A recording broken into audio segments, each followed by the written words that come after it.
mina olen Kristin Pinsol, Rajaleidja meeskonna eripedagoog ja täna räägin ma lapsevanemale sellest, kuidas toetada kodus oma õpiraskustega last.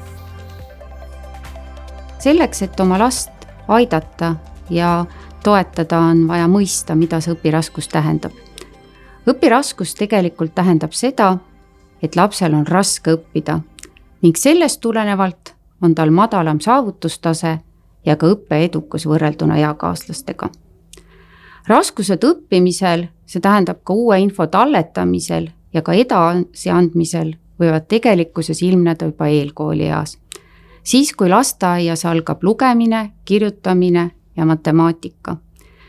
Ja väga tavaline on siis, et juba lasteaia eas antakse lapsevanemale teada, et laps on küll rõõmus ja lustlik mängulises tegevuses, aga kui tal on vaja lugeda või kirjutada, siis muutub ta kas kurvaks või lausa hakkab eirama neid tunde.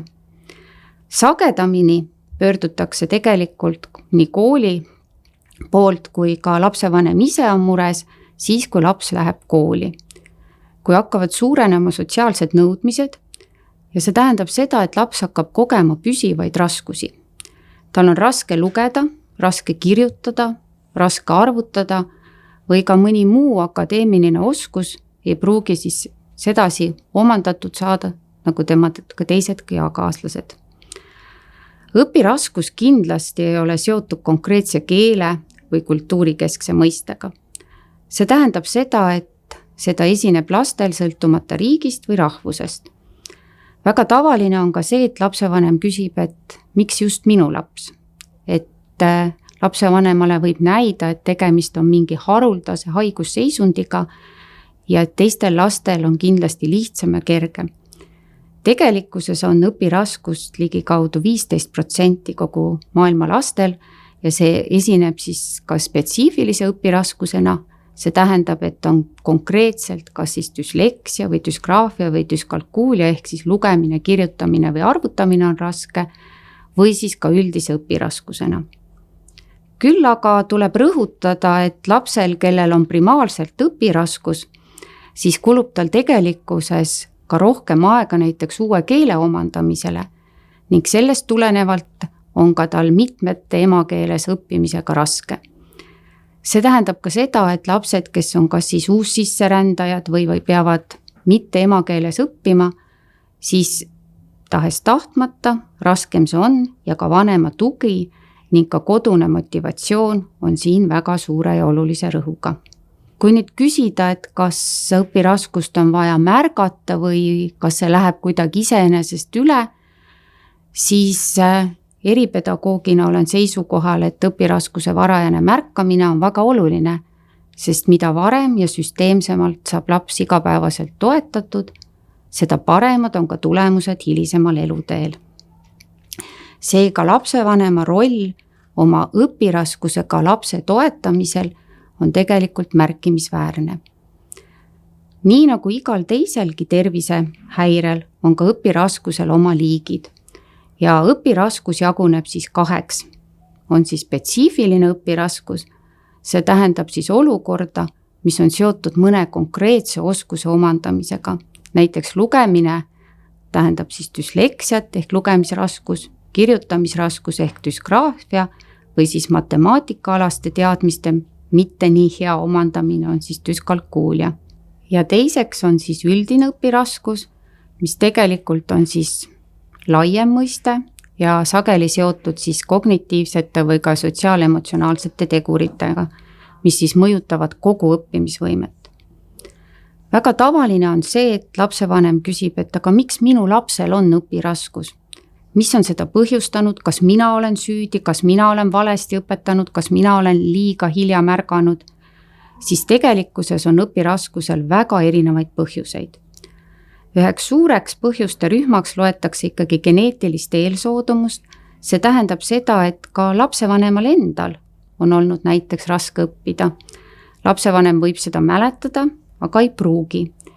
Teiseks suureks rühmaks on tegelikult neuroloogilised muutused, see tähendab ajukoore funktsioonide eripärad, aga ka varajane ebasobiv arengukeskkond, näiteks kas on lapsel olnud lapseeas väga stressirohke arengukeskkond või on olnud ka ebapiisav keeleline stimulatsioon. Ühe põhjusena saab kindlasti välja tuua ka elu- ja õpikohtade sagedase vahetamise ja keelekeskkonna muutuse. See tähendab seda, et laps peab õppima oma emakeelest erinevas keeles ning viimasena tooksin välja psühholoogilised tegurid, näiteks kas lapse ärevusseisund või ka madal enesehinnang. Seejuures rõhutaksin ma asjaolu, et lapsevanem ei pruugi teadagi ühtegi selget esinevat arenguhäiret või haigusseisundit, mis selle mure on otseselt põhjustanud. Ja nüüd siis jõuame küsimuse juurde, et aga kuidas siis mina lapsevanemana saan oma last kodus aidata? Kodu ei ole ju kool. Ja siin ütleksin ma jah ja ei. Ehk siis ühest küljest on kodu kodu ja kool kool. Aga nii nagu see sõna õpiraskus juba ütleb, siis teie lapsel on raske õppida. See tähendab seda, et koolis õpitu ei ole piisavalt kinnistunud. Seega on vaja kodus aidata last, kas siis koolis omandatud kinnistada või on vaja ka toetada last lihtsalt sellel eesmärgil, et ta saaks kodutööd tehtud, need, mis on koolis üles antud. Väga tavaline on ka olukord, kus lapsevanem võib öelda, et aga mind ei aidanud kodus keegi. Mu laps on piisavalt vana, ta peab ise hakkama saama. Ka siin julgen ma vaielda vastu ja öelda, et kui lapsel on õpiraskus, siis on see tegelikult kogu pere probleem ja kogu pere saab ühiselt sellest murest tegelikult üle. Õppimisprobleemidele tähelepanu pööramine ja lapse toetamine kodus on lapse arengu seisukohalt oluline, mitte ainult siis teadmiste ja oskuste omandamise tähtsuse tõttu, vaid ka seepärast, et õppimishäirest saavad alguse paljud sotsiaalsed ja ka emotsionaalsed ning motivatsiooniprobleemid. Kui õppida on raske, siis ei piisa koolis õppimisele panustatud ajast. Vajalik on harjutada, kinnistada ja korrata ka kodus. Armas lapsevanem, palun ära tühista õpetaja palveid, kui kodus on palutud harjutada lugemist, kirjutamist või arvutamist. Harjutamine teeb meistriks. Teie lapse eripärast tulenevalt ei kinnistu temal koolis õpitu tavapärase kiirusega. Niisamuti ununeb koolis õpitu oluliselt kiiremini kui klassikaaslastel. Ja väga oluline on teada, et igapäevaselt lugemis- ja kirjutamis- ja arvutamisoskuste kinnistamine annab tegelikult lapsele tunde, et ka vanem aitab teda ega oota vaid lapselt oma probleemide leevendamist. Aga kuidas siis saab vanem neid probleeme leevendada? Kõige olulisem ja kõige inimlikum on tegelikult mõista ja aktsepteerida. See tähendab seda, et saadagi aru, et teie lapsel on õpiraskus ning see ei tähenda seda, et teie laps on laisk või vähem võimekas. Tema aju lihtsalt töötab teistmoodi. Kui vanem mõistab seda, väheneb ka lapse surve ja pettumus. Laps ei pea pidevalt vanemale tõestama oma tublidust, vaid tähtis on aktsepteerida, et see on minu laps ja tal on praegu lihtsalt sellel eluhetkel natukene raske. Teine, mis kindlasti on oluline, on suhelda lapsega avatult ja toetavalt. Kuula oma last ja paku talle kindlustunnet. Lapsel on äärmiselt oluline teada, et tema pingutusi hinnatakse. Isegi siis, kui tema tulemused ei ole alati nii silmapaistvad. Ja mis peamine? Loo kodus õppimiseks toetav keskkond. See tähendab seda, et ka sina, armas lapsevanem, annad lapsele eeskuju sellega, et sul on rutiin ja rütm. Enne õppimist olgu laps söödetud ja puhanud. Niisamuti võiks õppima hakata iga päev samal ajal. Õpitakse alati teatud kindel aeg. See tähendab seda, et jälgitakse, et tegu ei ole koolipäeva ümbermängimisega. Näiteks, kui laps, kelle koolipäev lõpeb kella 2-3 paiku, kes teeb tunniajase puhkepausi ning õpib siis koos vanemaga kella 10-ni, siis antud olukorras tuleb anda teada koolile ja kooli tugimeeskonnale, sest tegemist on ilmselgelt olukorraga, kus antud aine ja selle aine omandamine on siis lapsele üle jõu käiv. ja kaalumise alla võib tulla siis tegelikult siis kas siis õpitulemuste vähendamine või siis ka mahtu vähendada ja aru pidada õpetajaga, et kuidas edasi minna. Mis veel on väga oluline, et kui lapsevanem hakkab lapsega õppima, siis ta loob nutivaba õpikeskkonna nii endale kui lapsele. Mida see tähendab? Kui lepitakse kokku, et me õpime 1,5 tundi koos, siis see tähendab ka seda, et ema ja isa ei ole nii-öelda silmadega telefonis.